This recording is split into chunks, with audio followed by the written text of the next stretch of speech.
কে এর অঙ্কতে দেখতে পাচ্ছি দুটো ভ্যালু আছে, তাতে বলা আছে m প্লাস n সমান 5 আর m আর n এর গুণফল সমান বলা আছে 6। আমাকে যেটা করতে হবে সেটা হচ্ছে কি না m square plus n square into m cube plus n cube এর মান কত সেটা আমাকে বার করতে হবে। তাহলে এটা করতে গেলে আমাদের দুটো ফর্মুলা দরকার। প্রথম ফর্মুলা হচ্ছে আমি এখানে লিখেছি দেখো a square plus b square. এই ফর্মুলা অনুযায়ী যেটা দেখতে পাচ্ছি সেটা কি না a প্লাস b এর হোল স্কয়ার মাইনাস 2ab।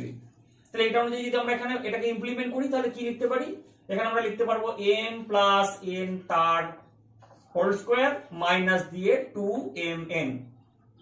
এটা একটা গেল, এটাকে আমরা সেকেন্ড ব্র্যাকেটের মধ্যে রাখছি। পরবর্তীতে আমরা পরের যে পার্ট আছে mq প্লাস nq এটাকে আমরা এই ফরম্যাটে রাখতে পারি। তাহলে এই অনুযায়ী যদি সাজাই তাহলে এখানে কি লিখতে পারি m প্লাস n তার হোল কিউ মাইনাস 3mn, পরের ব্র্যাকেটে রাখতে পারি m প্লাস n। তাহলে আমরা এই দুটো ব্র্যাকেটের গুণফল হিসাবে অঙ্কটাকে করব। তাহলে এখানে আমরা দেখো এখানে m প্লাস n এর মান আমরা জানি কত 5, তাহলে এখানে বসে গেল 5, তাহলে হয়ে গেল 5 এর স্কয়ার মাইনাস দিলাম 2 লিখছি। এখানে দেখো mn আছে, mn এর মান অঙ্কতে কত বলা আছে 6 বলা আছে, তাহলে এখানে লিখে দিলাম 6। তাহলে প্রথম ব্র্যাকেটের মধ্যে চলে আসলো কত m স্কয়ার মাইনাস 2 গুণিত 6। দ্বিতীয় ব্র্যাকেটে দেখো কি হচ্ছে এখানে m প্লাস n আবার মান বসাবো, কত বসবে 5 বসবে, তাহলে এখানে বসে গেল 5 এর কিউ মাইনাস চিহ্ন দিলাম 3 লিখলাম।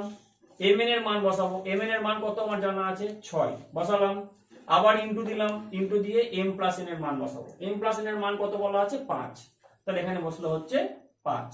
এবার আমরা গুণ করব, এখানে আসছে কত 25 আর এটা গুণ করলে পাচ্ছি 6 দিয়ে 12, তাহলে প্রথম বন্ধনীর মধ্যে আমি পাচ্ছি হচ্ছে 25 মাইনাস 12। দ্বিতীয় বন্ধনীতে কি আছে 5 এর কিউ, 5 এর কিউ মানে হচ্ছে 125, আর কি পাচ্ছি এখানে পাচ্ছি 3 6 18, 18 এর সঙ্গে দেখো 5 গুণ করে নাও, তাহলে কত পাচ্ছ 5 8 40 এর শূন্য হাতে থাকলো 4, 5 1 কে 5, 5 আর 4 এ 9, 90। তাহলে এখানে আমরা পাচ্ছি হচ্ছে 90। দ্বিতীয় বন্ধনীর মধ্যে আসছে 125 মাইনাস 90, প্রথম বন্ধনীতে আসছে 25 মাইনাস 12। 25 থেকে যদি আমরা 12 বাদ দিই তাহলে কত পড়ে থাকে 13, তাহলে এখানে পড়ে থাকলো 13 ইনটু দিলাম, এখানে আমাদের বেরিয়েছে হচ্ছে 125 থেকে 90 আমরা বাদ দিয়ে দেবো, তাহলে এখানে নামছে 5 9 আর পরে 12 3 এ 12, তাহলে এখানে আমার পড়ে থাকছে হচ্ছে 35। তাহলে এখানে আমার বেরোলো হচ্ছে 13 ইনটু 35। তাহলে আমরা 35 এর সঙ্গে যদি 13 গুণ করি তাহলে কত হয় 3 5 15, 5 হাতে থাকলো 1, 3 3 9 1 10, 105, 5 1 কে 5, 3 1 কে 3, তাহলে 5 5 3 1 কে 4, তাহলে আমার বেরিয়ে আসছে হচ্ছে 455। তাহলে এই অঙ্কের উত্তরটা হলো 455।